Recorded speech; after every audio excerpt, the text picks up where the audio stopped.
জামাত অনেক লজ্জা পাবে, এত লজ্জা পাবে ওরা মানে হলো মাথা তুলে দাঁড়াতে পারবে না। যেই সময় দেশটাকে সাজানোর কথা, সেই সময় শুধুমাত্র পুরা দেশকে পিয়ার কি পিয়ার না এই বিষয়ক আলোচনা সে ডুবায় রাখছে। জামাত কবে সঠিক রাজনীতিটা করছে তাদের ইতিহাসে, তাই না? এই যে পিয়ার নিয়ে হাউখাউ করল, হ্যাঁ? হাউখাউ করল না, লাভ কি হলো? এই পিয়ার নিয়ে হাউখাউ করায় পিয়ার হইল? বাংলাদেশের সকল রাজনৈতিক দল যখন বুঝতে পারল জামাতের এই পিয়ার আলোচনাটা আমাদের পুরা সম্পর্ক এনভায়রনমেন্ট নষ্ট করে ফেলছে। এবং দেখেন আমাদের যে জায়গাগুলোতে সংস্কার হওয়ার কথা, যে এক ব্যক্তি বছরের পরে বছর প্রধানমন্ত্রী থাকে, এই সংস্কার আলোচনায় এইরকম একটা সিদ্ধান্ত আসলো যে একজন ব্যক্তি দুইবারের বেশি প্রধানমন্ত্রী হবে না। এটা কম বড় অ্যাচিভমেন্ট একটা দলের পক্ষ থেকে, কম বড় একটা সার কে দিয়েছে? এই সার বিএনপি দিয়েছে, তাই না? একটা পারিবারিক ডাইনেস্টি যেখানে, সেই পারিবারিক ফ্যামিলি ডাইনেস্টিতে মানে এই ছাড়টা দেওয়া অনেক ভয়ঙ্কর একটা ছাড়। হ্যাঁ, আপনার হলো এটা বাস্তবতা যে বিএনপির মানুষগুলো জিয়া পরিবারের মানুষকে সবচেয়ে বিশ্বাস করে এবং তারা বিশ্বাস করে যে এই পরিবারের মানুষ বিএনপিকে কখনো বিক্রি করে দেবে না। এটা একটা অন্যরকম শক্তিশালী বন্ডিংয়ে এইভাবে আওয়ামী লীগেরও, যে আওয়ামী লীগের সাথে সবাই বেইমানি করতে পারে, শেখ হাসিনা বেইমানি করবে না। নিজেই নিজের দলকে খেয়ে ফেলে নাকি? এরকম। কিন্তু যদি অন্য একজন বিএনপি নেতা থাকে সে এটা খেয়ে ফেলতে পারে। অন্যর কাছে চাপে, ভয়ে, প্রভাবে বিক্রি হতে পারে। তৈমুর খন্দকার সে কি নষ্ট হয় নাই? হইছে।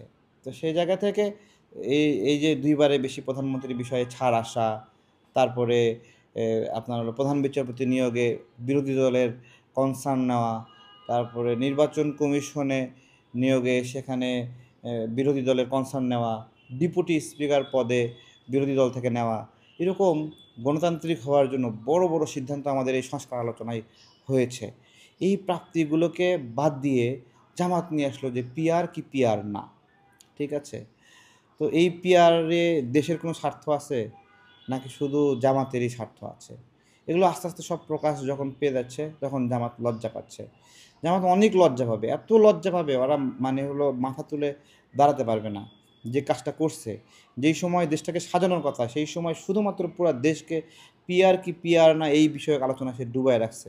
আজকে নাহিদ ইসলাম মানে সেই বিষয়গুলো দেখেন লিখছে। আমরা এই বিষয়গুলো আরও ২ মাস ৩ মাস আগে থেকে বলতেছি। নাহিদ ইসলামরা এত পরে বুঝলা কেন তোমরা ভাই? তোমরা যখন বুঝলা এতখানে যে এতগুলো মানুষ ক্ষতি হলো, এই যে জুলাই সনদটা স্বাক্ষর করছো না, মানে করতে পারোনি, তোমাদের আফসোস লাগে না? একটা বড় ফ্রেমে আমরা সবাই মিলে দাঁড়াইলাম, সেই ফ্রেমের মধ্যে তোমরা নাই। এটা কি খুব ভালো হইলো? কার বুদ্ধিতে এই শয়তানিটা? তাই না? তোমরা লুজার হইছো নাকি গেইনার হইছো বলো? শোনো, জীবনে কখনোই কারো জন্য কিছু থেমে থাকে না। তুমি যত বড় বাঘ ভাল্লুক হও, ঠিক আছে? তোমার অনুপস্থিতিতে আরেকটা ভাল্লুক, আরেকটা বাঘ, আরেকটা হাতি হাজির হয়ে যাবে। দুনিয়াতে হাতির অভাব পড়ে নাই। সুতরাং তোমরা আজকে যে তোমাদের বোধোদয়, হুম? জামাত বিষয়ে, জামাতের হাতে এখনও সময় নাই তা না, এখনও অল্প সময় আছে এবং আমরা গণ অভ্যুত্থানের শক্তিরা অংশীদারিত্বমূলক কাজ করব। আমরা একে অপরের অংশ।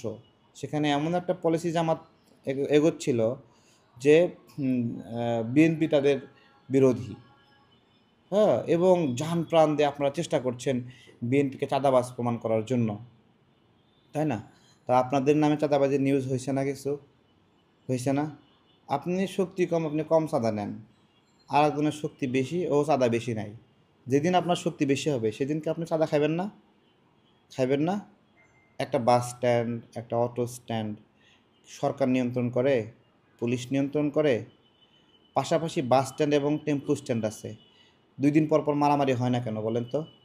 রাজনৈতিক সমঝোতা, সামাজিক চুক্তি। এই সামাজিক চুক্তি কারা মেনটেন করে? কিছু শ্রমিক সংগঠন, মালিক সংগঠন এবং তারা একটা মাসিক সাবস্ক্রিপশন নেয়। সেই সাবস্ক্রিপশন তাদের সাংগঠনিক ব্যয়। আপনি একটা সামাজিক সংগঠন খোলেন, ওই সামাজিক সংগঠনের আওতায় যারা সদস্যরা, তারা যদি চাঁদা না দেয়, ওই সামাজিক সংগঠন চলবে? তো এই সামাজিক ব্যবস্থাপনায় বিভিন্ন পর্যায়ে বিভিন্ন স্টেক হোল্ডাররা যে চাঁদা দেয়, এগুলো অনেক কিছুই জুলুমের মতো, আবার অনেক কিছুই সামাজিক দায়বদ্ধতার মতো। তো এগুলো আপনি যদি পুরোপুরি অমিট করতে চান, তাহলে পাবলিক সার্ভিসকে সরকারের আওতায় নিয়ে আসতে হবে। পাবলিক সার্ভিস বলতে আমি বোঝাতে চাচ্ছি যে এখানে বেসরকারি মালিকানায় কোনো বাস থাকবে না। হ্যাঁ? বেসরকারি মালিকানায় কোনো ট্রেন থাকবে না। সব সরকারি মালিকানায় থাকবে। মানুষ যাবে, আসবে। চাঁদা দেওয়ার কিছু নাই। আপনি সেটা করেন তাহলে। আমরা সেটাও পলিসি নিয়েও ভাবতে হবে যে কীভাবে এই ধরনের পরিস্থিতিগুলো তৈরি হয়। হ্যাঁ? থাকবে না সবসময় চাঁদাবাজি। আমরা যদি সুন্দর ব্যবস্থাপনা করি, বাজার বসতেছে কারওয়ান বাজার, একদল আসে চাঁদা নিচ্ছে। একসময় দেখবেন যে পুরোটাই অনলাইনে চলে গেছে। বাস্তবে কোনো বাজারের কোনো ঠিকই নাই। তখন চাঁদাবাজি থাকবে না।